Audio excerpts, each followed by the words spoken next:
All right. Hi, everyone. Great to be here today and to see some of you again from an earlier event. But yes, my name is Pooja, and I'm talking about a couple of the exciting things that we're announcing today we're really excited about for 2022 to bring the Filecoin and Ethereum ecosystems even closer together. So before I jump into what's planned for 2022, I'm going to do a really quick recap of what happened in 2021. So for those of you who may not know, Filecoin mainnet launched in October 2020. So it's been a little bit less than a year and a half. And it's been really amazing to see, honestly, just the Cambrian explosion of activity in the ecosystem that's just unfolded over the last year and a half.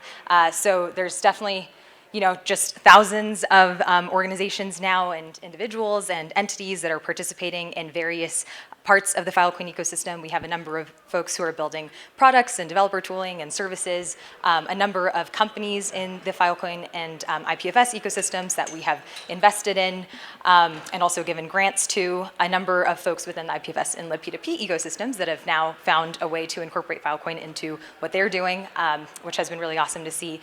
And then, of course, thousands of storage providers that have been providing storage services to users on the network. By the numbers, this today looks like 18 exabytes of storage capacity that are on the Filecoin network and available for users to store data with. It's a truly, truly massive amount of storage, and that is being provided by almost 4,000 storage providers distributed all over the world. So a pretty massive storage network just on that component on its own. But then we also have almost 700, a little bit more than 750 organizations that are using Filecoin as their primary storage layer for a number of different use cases. These are a bunch of Web3 projects, but also groups like archives and museums and other organizations that are more like Web2 that have found Filecoin's massive storage capacity very useful for what the data sets they're trying to store. And today that's almost 41 petabytes of data that have been stored on the network. And then in addition, in the last year, we launched a number of developer on-ramps onto IPFS and Filecoin, which have collectively brought almost 30,000 new developers into the ecosystem as well. So a huge amount of growth. And we really have been leaning into this concept in the last year that we started to call the builder's funnel, which was starting by providing developers with educational resources to understand about the stack, then working with them at hackathons and to sort of teach them hands-on how to actually use the stack, supporting hackathon developers with grants to take their projects to the next level, and then ultimately pairing some of these projects with accelerators and incubators and ultimately venture investment so that they could actually, if they so chose, launch these hackathon projects as actual startups, which we now have. I think this top right slide is a little bit old. There's about 100 projects or so that have gone through that whole pipeline, which has been really awesome to see just the growth of actual companies within the Filecoin ecosystem as well. And then I mentioned a number of our developer on-ramps. So NFT.storage was a big one that we launched last year, which is being used by OpenSea and a number of other groups to store their data on decentralized storage. There's also Web3.storage, which is a more general developer on-ramp for IPFS and Filecoin. Fleek is a product that's been around for a while, but it's a very easy way to host your website on IPFS. And there's a tool called PowerGate, which is built by the Textile team, which is also like a nicer interface for Filecoin. And then also Infura launched a Filecoin API and so on. There are a couple other products like this, which are really intending to just make it very easy to interact with IPFS and Filecoin. So I think one of the big things that we really focused on in 2021 was just making sure that we could confidently say Filecoin was a reliable storage and retrieval layer for humanity's most valuable data. And that's been our core focus. And I think a lot of the work that we've done over the last year has made that a reality. And we've also really invested heavily in building our ecosystem of developers and builders. But as we look to 2022, there are a couple of really exciting things that we are looking into tapping into. Now there's all of this storage capacity, there's all of this data, there are all these people in the ecosystem and many more who haven't yet entered the Filecoin ecosystem. How do we make this just like an incredible set of solutions for them and provide them the support that they actually need in order to take their projects to the next level? So that's what I wanted to spend most of the time today talking about: Filecoin Virtual Machine, or FVM, and our work that we're doing on public goods funding and grants. Okay, so talking about the Filecoin virtual machine. So it's worth saying that, I think most folks, if you're familiar with Filecoin, you know it as a storage network. But really, storage is just the start. And that's always kind of been the case. We were always planning on launching a robust storage network and then one day being able to launch user-generated smart contracts on Filecoin. And so that day is finally here. It's not exactly here, but it will be here in a few months.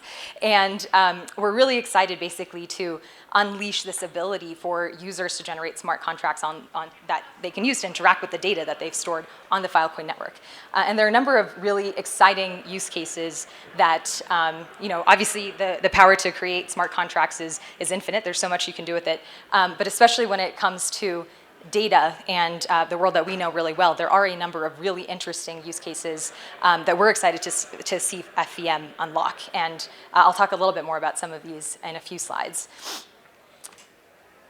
So what is FVM? And actually one of our tech leads of the FVM project gave a really great talk a few months ago to describe a little bit more of the architecture. So if you're interested in that, I would definitely recommend watching that talk. It was from our conference called Filecoin Orbit. But just at a high level, FVM is going to be WASM based. How did we decide to make this choice? We looked at a number of different options and ultimately decided that WASM gave us the flexibility we needed in terms of being able to rebuild Filecoin's built-in system actors on top of WASM, but then also enabling one thing that we knew was very, very important from the beginning was being able to offer EVM compatibility. And so that's the way that we're planning on doing this is effectively writing these interpreters and shims that will take EVM code and compile it down to WASM. And in that way, we're hoping that folks who are really familiar with Solidity and EVM-based smart contract development can deploy their smart contracts directly onto the Filecoin blockchain. Obviously this is just was kind of a non-brainer that no-brainer that this was like extremely important to have EVM compatibility. Obviously the ecosystem of developer tooling and IDEs and so on around EVM and Solidity have really matured over the last few years, and so this is something that's like very important. But obviously as we have been thinking about how do we actually do this translation and build these shims and interpretive layers and so on, there are a number of challenges that have come up. So for example, how do we translate EVM's memory model to IPLD, which is Filecoin's native data model? How do we think about gas accounting? And how do we think about like callbacks and things like this? And so if you're interested in helping to think through these problems and how to actually get these different runtimes to talk to each other very nicely, we would love to talk to you. And there's actually, I guess it's in the next slide, but you can learn more about the FVM project at fvm.filecoin.io, and that also gives you all the information about our repos and where you can get in touch with the team to participate in this project.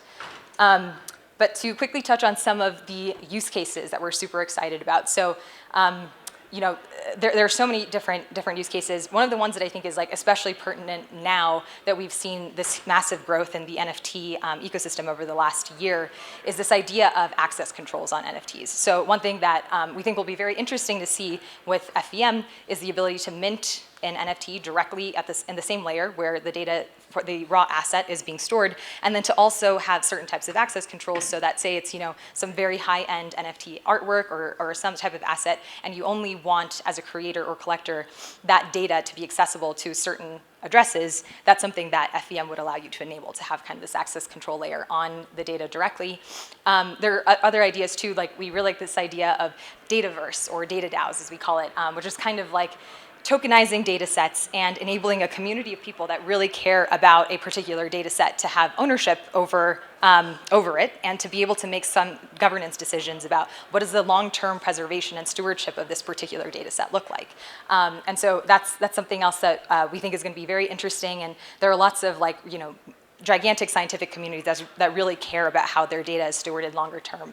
And so I'm really excited to see that use case unlocked. In addition, the ability to have sort of automatic replication of data. So being able to enable this use case where you can just kind of send your data to the Filecoin network and say, well, I want it to be stored 10 times, and I want it to be stored in somewhere in Europe and maybe somewhere in the US, not in this part of the world, and just being able to select certain parameters and then kind of have the network take care of all of the actual replication and proper ongoing storage of the data for you. and so on. There are just like so many different use cases. I guess another one too that we've heard a lot from the NFT community is being able to have so-called permanent storage of data in a non-custodial fashion. So just being able to, again, throw your data over the fence and then just have it continue storing forever, theoretically, unless you want to stop storing it for whatever reason. So these are just some of the use cases that we have identified, just knowing a little bit about the use cases that are currently on Filecoin. But obviously, there are boundless opportunities for innovation. There's so much that can possibly be done, and we definitely want to learn more from all the creative folks in this room, what you think would be really cool to build on Filecoin and FVM. So as I mentioned, fvm.filecoin.io is the website, and we actually also have a grants and sort of like early builders program. The application for that is, I think the deadline is in a week and a half or so. So if you're interested in really getting involved in this ecosystem, I'd definitely recommend taking a look at the website and seeing if you would like to participate in the early builders program on FVM. Okay, so the next really exciting thing that I wanted to talk about was our work in public goods funding and grants, which is an area that we've started to, it's an area we've always been very passionate about. Everything that Protocol Labs as a company builds, for the most part, is open sourced. We funded a number of groups that have thought about what's like the long-term maintenance and incentivization mechanisms that people can leverage for open source work. But really very seriously, we started thinking about this about 6 months ago. And I think there have been also a number of other groups in the space that have been doing some very exciting thinking around public goods funding. And so really what we mean when we talk about this is how do we sustainably fund projects that create significant value in an ecosystem, but may not be capturing enough of that value to be self-sustaining on their own. And so our goal with the efforts that we've been engaging in is to identify and fund valuable public goods that we think need to be sustained, and also do a bunch of work thinking about what are the really interesting mechanisms that can be used to sustainably fund public goods, and then also to bring together a bunch of the groups in the space that have been doing some really interesting thinking here. So some of the mechanisms, which I'm not going to talk about in too much detail here, but some of the mechanisms that we've been kind of experimenting with and implementing are these kind of 3 categories that I've mentioned. So on the slide. So the first is this idea that we're calling blue funds. And it's kind of like you could think of a venture capital fund, but really just focused on funding public goods. But the structure is very similar. It's a thesis-based capital pool where people can apply to with a thesis that they think is going to be really important and impactful for an ecosystem, get funding from Protocol Labs and related entities, and then just go out and allocate that capital into the ecosystem. And there's like sort of an impact evaluation process at the end to see whether or not that capital was allocated in a useful way or not. So this idea of sort of like delegated capital pools is one thing we've been experimenting with. Then impact evaluators, which are exactly kind of what the name sounds like, which are just mechanisms to assess the impact of different projects within an ecosystem and sort of fund them on the basis of that assessment of impact. And there's sort of 2 main categories of impact evaluators that we think about. One is more subjective. So if you think of like the quadratic funding style of impact assessment, that's kind of one category.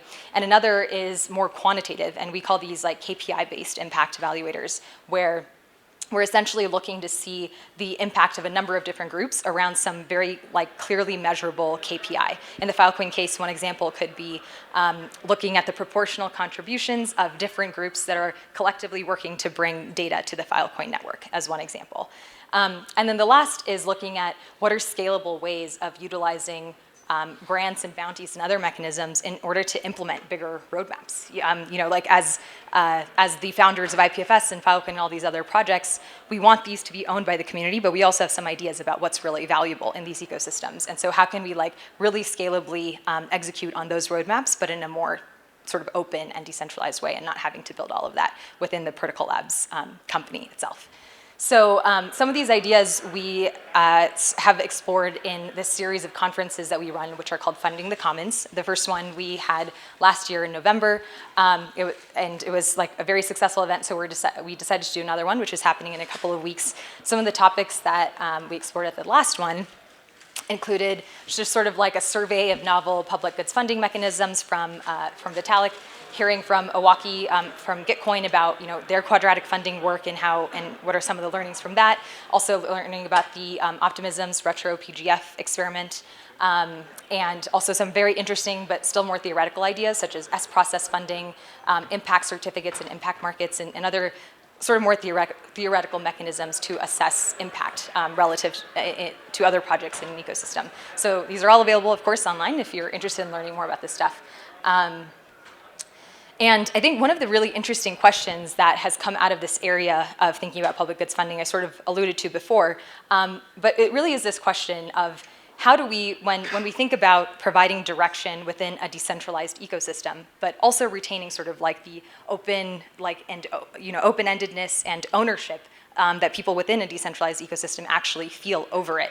How do we actually make the useful things we think need to happen, but also preserve, and on a fast time frame, but also preserve that sort of decentralized ownership component of a decentralized ecosystem, which is kind of a tricky set of things to balance. If you think about the organizations that are the most successful at coordinating work really efficiently, they're companies, like centralized organizations that have very top-down planning processes. But obviously they have some drawbacks, which we all in this room don't want to build a lot of companies and organizations in that way. But when we think about decentralized ecosystems, there is sometimes this difficulty of actually coordinating work and especially directing those efforts into a particular direction that the ecosystem overall thinks is really useful. So one of the ideas, and again, this is still kind of theoretical, but is this idea of a networked OKR. So if folks are familiar with OKRs, it's kind of a way that a lot of companies do centralized planning. But the idea of a networked OKR was just kind of a more open, sort of crowdsourced way of surfacing from within an ecosystem what are the top priorities to execute within that ecosystem. So you might think of how might this actually happen in practice?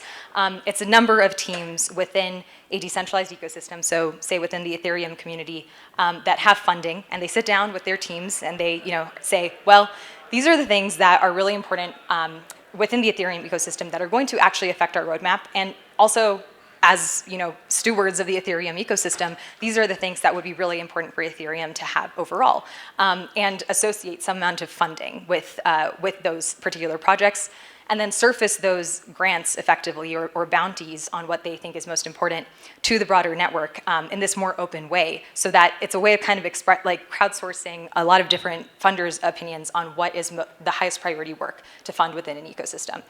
And so I think I'm almost over. Yeah, so we are basically thinking about this idea. We started to build this decentralized grants marketplace to kind of allow ecosystems to have a place to express what they think these priorities are.